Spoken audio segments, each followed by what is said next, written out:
two criminals arrogantly dragged the boy's body into the park. After positioning it, they put sunglasses on him to stage a suicide. Little did they know, they had messed with the wrong person. When Jack received the news of his son's death, he was instantly frozen in shock. Seeing his son's body, his wife immediately broke down, but the police concluded that the cause of death was a drug overdose. Jack didn't believe this result at all. The police, however, refused to investigate further. His wife blamed him for not caring about their son, and after the funeral, she left him. Everything made Jack feel utterly devastated. While he was alone, drinking in his room, his son's colleague suddenly found him. The colleague explained that this was all because his son had stolen a bag of illegal drugs from a gang, and was then caught in the gang's retaliation. Jack's son was mistakenly caught while working overtime. Upon learning the truth, Jack was filled with rage. He immediately began interrogating the criminals for information. After learning the whereabouts of one of them, he found the wedding shop where the criminal worked, and pretended to want a suit made to get close. But the criminal was already on alert. While Jack was looking down at the measuring tape, the criminal pulled out a gun and aimed it at him. Luckily, Jack reacted quickly, swiftly knocked the gun away and subdued the criminal in a few moves. He began to interrogate the criminal about the whereabouts of the others. Terrified, the criminal immediately gave up his partner's location. After getting the information he needed, Jack took care of him right there.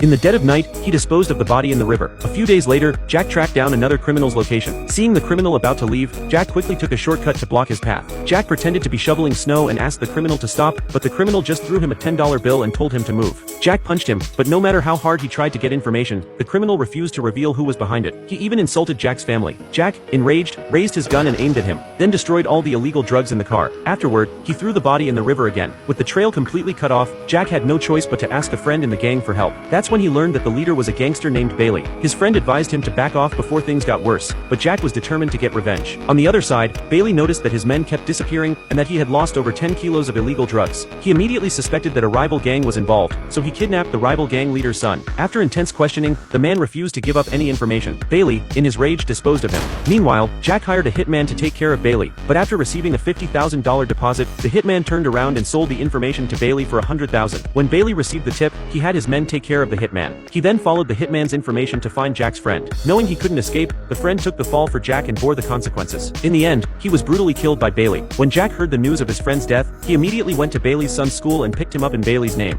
When Bailey found out that his son was kidnapped, he was furious and ordered a full-scale search. Soon the school security guard told Bailey where Jack lived. Bailey rushed to Jack's house, but found it empty, except for a photo. Jack had left an address on it. By the time they arrived at the address, Jack was already hiding in a warehouse, aiming at Bailey. However, since Bailey hid behind his bodyguard, Jack couldn't find an opportunity to strike. Even worse, a gun was suddenly pointed at him, and he was forced in front of Bailey. Bailey repeatedly questioned him about his son's whereabouts, but Jack refused to reveal anything. When Bailey lost his patience and prepared to deal with Jack, a rival gang suddenly attacked, and both sides began a chaotic gunfight. Bailey's men were quickly wiped out. Realizing the situation was going wrong, Bailey hurriedly tried to escape by car, but Jack used a forklift to pin the car in place. Then, with a gunshot, the rival gang's leader finished off Bailey. The two of them then drove away in a snowplow.